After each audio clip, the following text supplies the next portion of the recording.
देखो, तीन चीजों को ना फंडामेंटल मान लो अगर हाई परफॉर्मिंग टीम बनानी है 2025 के हिसाब से। Hunger, hustle, integrity. एक तो सबसे पहले ना ये फैमिली कहना बंद करो। फैमिली होती है घर पे, ऑफिस में होता है टीम। जैसे क्रिकेट में होता है, हॉकी में होता है। चक इंडिया तो देखी है ना यार, हम सब ने क्या था, अच्छा खेल सकते हो, टीम के लिए खेल सकते हो तो ही टीम में रहोगे। और ये बात कंपनीज के लिए भी उतनी ही वैलिड है। 2025 अपने आप में एक बहुत बड़ा शिफ्ट लाने वाला है बिकॉज ऑफ एआई।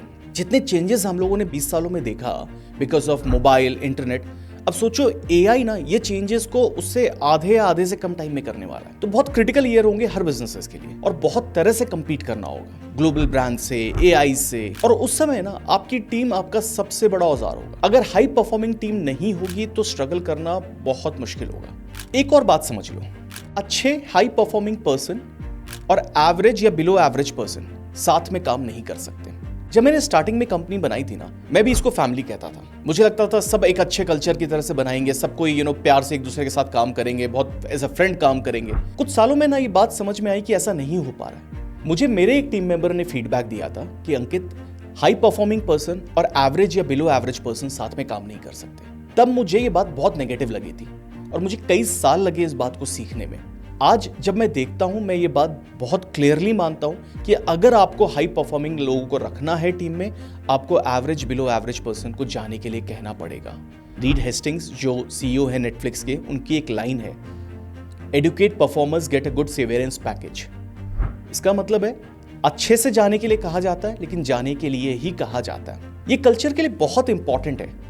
कई बार हमें टफ लगता है, हमें लगता है कि ये कैसे हम अपने लोगों को जो हमारा साथ दे रहे, जिनका परफॉर्मेंस एडिक्वेट है, उनको हम जाने के लिए कहें। लेकिन एक बात हमें समझना जरूरी है, अगर हमें हाई परफॉर्मिंग कल्चर बनाना है तो हमें ऐसे कई टफ कॉल लेना होगा। एक बात जो मैं इतने सालों में मानना शुरू किया हूं, मेरा सबसे पहला कमिटमेंट अपनी टीम के लिए है कि मैं उन्हें ग्रोथ दूंगा, उन्हें प्रोफेशनल ग्रोथ, उन्हें करियर ग्रोथ, उन्हें फाइनेंशियल ग्रोथ। ये मेरी जिम्मेदारी है और ये तभी हो सकता है जब मैं वैसा कल्चर डेवलप करूं।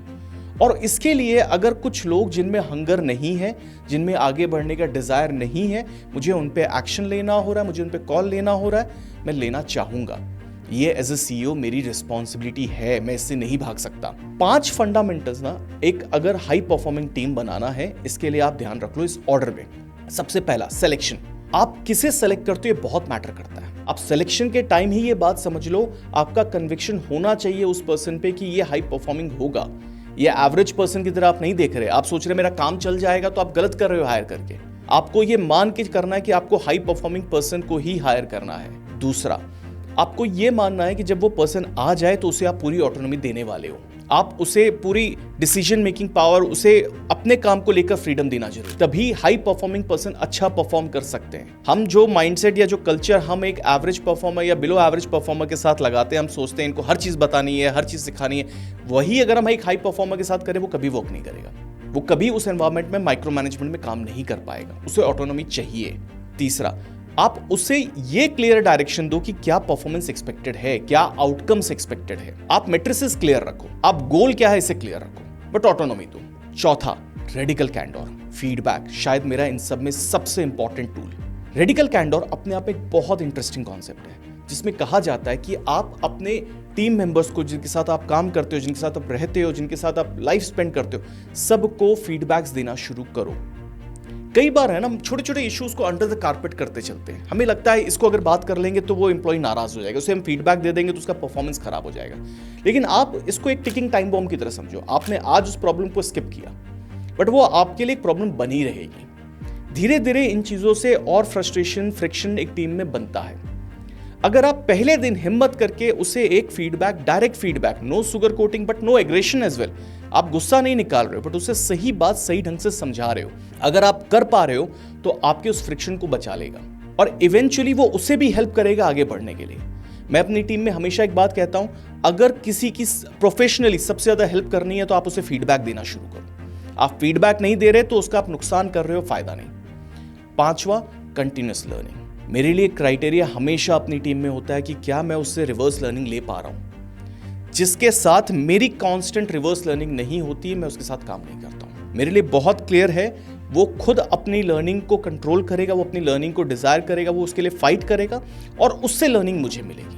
अब इस पूरे कॉन्सेप्ट को ना मैं एक फ्रेमवर्क में, एक टाइम फ्रेम में समझाता हूं। मैं ऐसे कहता हूं इसे अपनी टीम में, मैं किसी के साथ या तो 30 मिनट काम कर सकता हूं, या 3 महीने काम कर सकता हूं, या 3 साल काम कर सकता हूं, और आखिर में 30 साल काम करना चाहूंगा। इसको ऐसे समझो, या तो मैं इंटरव्यू के 30 मिनट स्पेंड ही कर पाऊंगा, उससे ज्यादा नहीं। मैं वहीं समझ जाऊंगा इसके साथ मैं आगे काम नहीं कर सकता, मैं वहीं डिसीजन ले लूंगा 30 मिनट के अंदर में।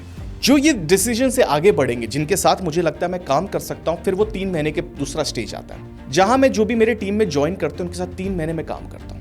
मैं बात इंश्योर करता हूं कि ये 3 महीने से ज्यादा ना हो। 3 महीने में ही मुझे आइडेंटिफाई होना चाहिए कि हाँ, मैं इसके साथ आगे काम कर सकता हूं, क्या ये वो हाई परफॉर्मर जैसा हमने इंटरव्यू में सोचा था वैसा ही है।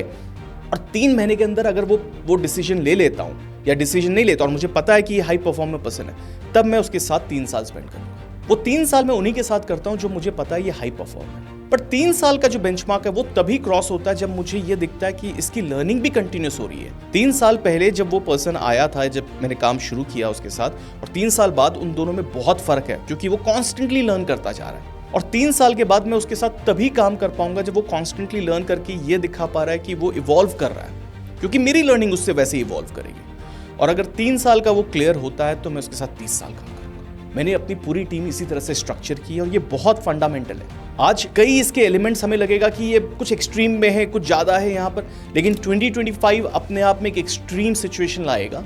इसके आने वाले 1-2 साल हमें एआई को देखकर काफ़ी बड़े चेंजेस देखेंगे और हर कंपनी के लिए इंपॉर्टेंट है कि इसको इस हिसाब से हाई परफॉर्मिंग कल्चर में अपने आप को तब्दील करें, वरना एक रियली टफ टाइम हम मार्केट में देखने वाले हैं।